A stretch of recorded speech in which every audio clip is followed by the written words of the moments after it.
with. But no, and he's dead too now. Randy Jesus Macho Man Christ, they're all dead. Snap into a seatbelt. Yeah, he snapped into the grave.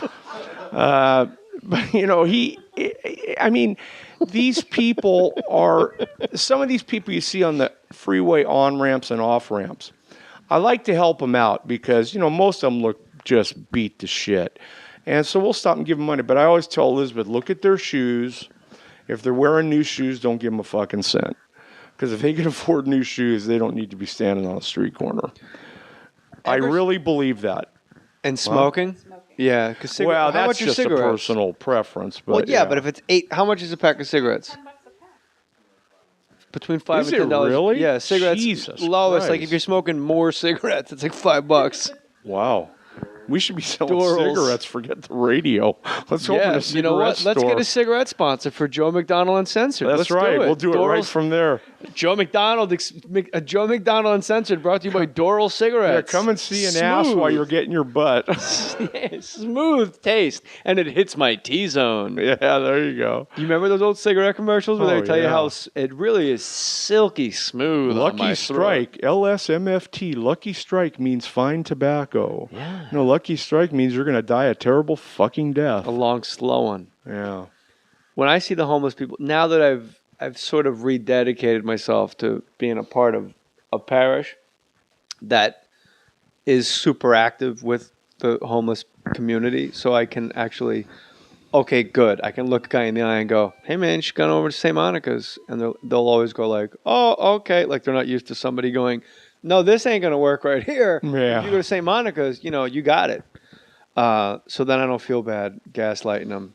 No, I think, we always talk about, and politicians are especially guilty of it, talking about helping people in other countries. You know what? That's great. I mean, it really is. But we have so many people over here who need help first that it drives me crazy. Me too. You got to take care of your own people first. Get our people off the street, then we'll start worrying about other people. There's no reason we can't help both, but the focus needs to be on our people here in America. Chicago schools are in their second week of not going to school because of the fucking teachers union in Chicago. And I'm supposed to build a well in Uganda? Yeah. Let's get the fucking kids books in Compton.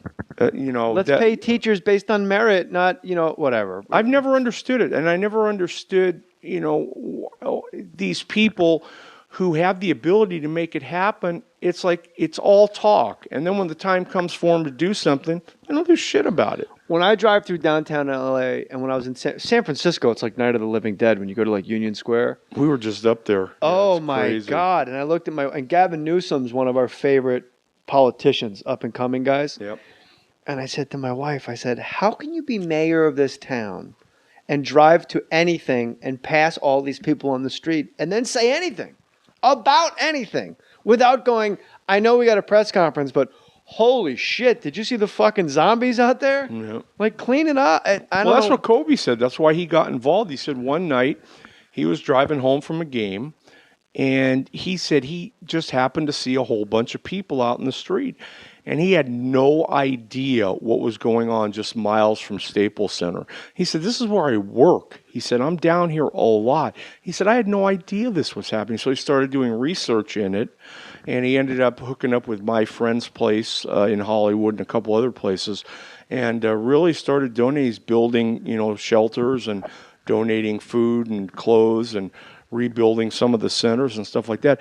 And, that's what it's really good to see him, because a lot of these guys who have such a tremendous amount of money and want to do something good with it, man, help the people out who don't have homes. God almighty. Homes and food. I mean, that's just a basic requirement to live. A lot of people, the devil's advocate of what you just said is they go, well, if they weren't doing drugs, then they wouldn't be homeless. Like, no, you don't understand. Like, all it takes is a month too late bipolar diagnosis. Like, that's the difference between me, you, and the guy holding a sign on Venice Beach saying, like, why lie? I need a beer. Like the guy with the good sign. Hey, if we don't get this podcast going, I'll be there. So you're going to get it going. By the way, I got to say, we pulled up your Joe McDonnell. Jesus. You're going to like this a lot. We pulled you up. We do Sorry. Oh, God, I we can do a imagine bio. where Of, this no, is listen. going. We do a bio of each guest, so everyone's fresh and we know what's. And I know you from a long. I got a lot of stuff I want to ask you about, but Matthew hands me the Joe McDonald bio, and it says Joe McDonald (parentheses hunger striker). Oh, that guy. Yeah. Bio. McDonald was born on Slate Street, Lower Falls Road of Belfast. I didn't know that about you. Roman Catholic back school. from the dead. You were arrested in Operation Demetrius and interned on the prison ship HMS Maidstone along with Jerry Adams. So I didn't know you were so involved with Jerry Ireland Adams, Bobby Sands, all those guys. and the Troubles. I didn't know you were down with the IRA, man. I also died. I didn't read that far. Yeah, I died. I'm a hunger striker. You can go on the air. The Joe McDonnell and the Wolf Tones. He was a musician. Or no, the group, the Wolf Tones, put together songs about him. He was a hunger striker, an Irish hunger striker, and he died. And I cannot tell you how many of my stupid friends called me early in the morning because it's on the radio. Joe McDonnell died, and they're like, I answer the phone. They go, "You're not dead." I said, "Well, you're a fucking genius." I said, "Why would I be dead?" Well, they said on the radio, Joe McDonnell died. I said, "That's the Irish hunger guy." I said, "Do I look like I'm going to die of starvation?" No. You're on your way. I mean, you lost more weight. You lost more weight than the other Joe McDonald ever did. Yeah. You lost 4 Joe McDonald. I lost him. That pussy probably lost. Let's just keep speaking ill of the dead. That pussy probably lost 80 pounds, and then his fucking heart stopped. How much did you lose? About 460. Scoreboard, other Joe McDonald. Yeah, but if I didn't lose it, my heart was going to stop from not losing it. So. You know, Riz, he's laying in a grave next to Bo Diaz, arguing about who has the best satellite dish. With Nino Espinosa. Fucking bunch of a-holes. Amen. Dead a-holes. Well, but no, the other Joe McDonnell, he was actually a really good guy. He's buried next to Bobby Sands. Is he really? That's what it says here. Yeah.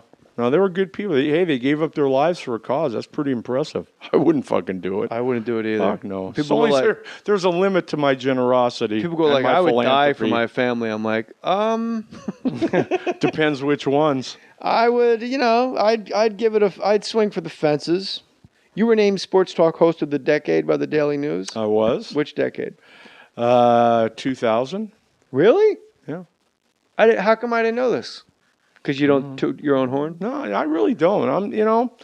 I'm not one of these self-promoting people, and that's probably my biggest flaw as a person who's in the entertainment business.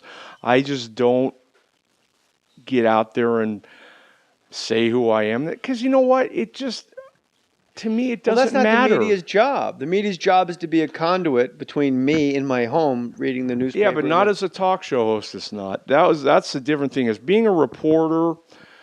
And what I'm doing for Fox Sports West right now, covering the teams and doing interviews and features and stuff, that is, straight reporting. What I did as a radio talk show host, I never took the opportunity to build my own, brand or character. I just kind of liked what I was doing, but once I went home, I didn't give a fuck about that job anymore. You didn't want to be John Ireland? No, I didn't want to be any of those people, Petros and Money and all these people who, they're out there promoting themselves constantly all day long. I just didn't care. I liked having my own private life. I really did. Now, after everything I've been through, I'm a little older now. I've had it taken away from me for a while. I'll do anything now to get my last run in, do it the way I want to do it, and then tell them all to go fuck off. Why were you fired from 1150? Because they brought in a program director who didn't like the fact that I had reporting ability. The very first meeting we have as a staff, very first thing he says to the group, and he looks at me, he says, any talk show host who calls themselves a journalist, they're not going to be here very long. That was his first word, and I wasn't there very long. I got fired with 7 months left on my contract. So I got a boatload of money to leave, which was great. Oh, except the prick fired me in the middle of the street in Westwood after a remote. What was the remote? It was at Blimpies.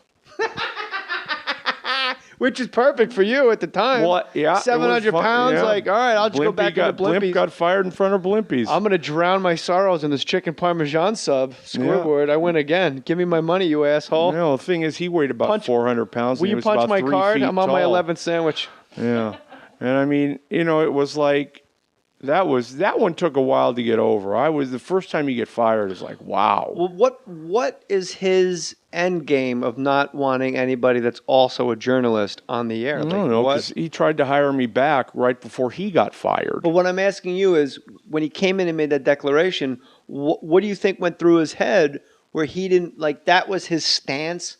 Like a baseball manager comes because in, he thought you had to be just basically an imbecile to be a talk show host. a big personality. Yeah, and not have any substance, and you say whatever you say. So it's the most short-sighted view, not realizing that somebody who's also a journalist will get you way more interviews. And you can do both. Yeah. There's no reason you can't do both. I'm a pretty funny guy. I can entertain. I've done shows by myself that have gotten great ratings at ESPN. Our ratings, when I left ESPN, we couldn't come to a contract agreement. I got paid 3 ratings bonuses going out the door.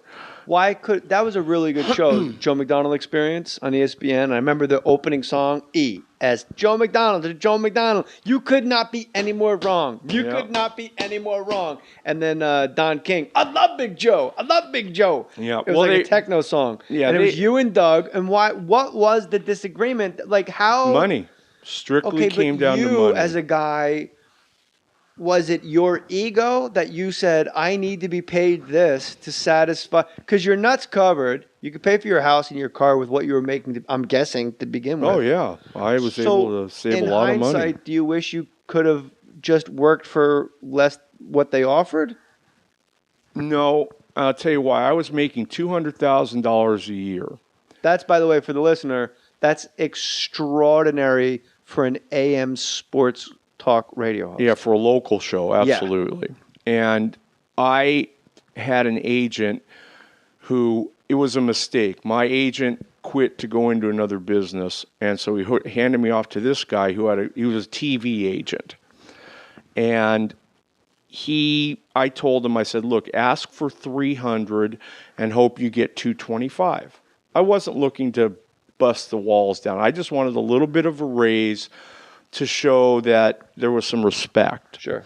I was also the assistant program director of the station as well. At ESPN? Yeah, not just... So I was doing 2 jobs basically for the price of one. Who else was on that network? Who was on before you? Mason and Ireland. They were on before you. Yeah, and that was it. There was only a couple of shows on at the time. Okay. And I told him, so he goes in and asks for $400,000. And I'm like, what did you just do? And he said, well, I thought if I went a little higher, you'd get a little more. I said, look, I know these people. I know what they're going to offer me. And they're not going to ever pay anything close to what you think they are. I said, as long as I get a little raise and a 5% raise each year like I had in the first contract, right. I said, I'm fine with it. I got no problem. What do you think Doug was making? Doug was fired by this time already. But when he was up and running, a can of Spam and a bucket of chicken? 80, 75, 80, whatever the after minimum was. He was making a little, maybe a little bit more than that. Come on, Joe. But then it got to the point, and I told the general manager that said, look, I'll make the final decision. You come to me with your final offer. So here's how low down these pricks were. The Angels were playing the Red Sox in a playoff game in 2005. They asked me to come in early to do the show and lead into the Angel game. So I did, fine, no problem. They said, before the show started, they said to me, can you come in the office afterwards? We got your contract ready. And I'm like, yeah. So I called Elizabeth. I said, I'm getting fired today, or we're not going to, they're not going to give me a contract. And I told her what happened. And she said, well, they just told you you're going to. I said, no, I know they're not going to come up with anything. So after the show, I go walking down there, and I go into the general manager's office, and he says, we've decided to go in a different direction. We're not going to renew your contract. I said, okay, when do I get my severance pay? And I just got up and walked out, and I walked by her desk and just went with the slash across the throat, saying like Reggie Miller to Spike Lee. Yeah, and then we had a surprise birthday party for her the next day, and then we got engaged the day after that. So she was committed. Or she should be committed, one of the two. I'm not sure which one. So really, do you think that the miscommunication? Your agent overstepped his. Yeah, that was it. And he outpunted his coverage. He did, and without ever asking me about it. And did they ever come to you and say, "This guy's bananas"? Yeah, and that's why I told him. I said, "Look, I'll make the final decision. You come to me with your best offer." Why don't you think they came back to you with 225 or something? I don't know. What if they came back? Well, no, they actually wanted to cut me back to 150. Oh, you left that. And that part was out. the other thing. And I said, don't even come back to me if you're thinking of cutting me after 5 years of working this to make sure the ratings get up to do 2 jobs.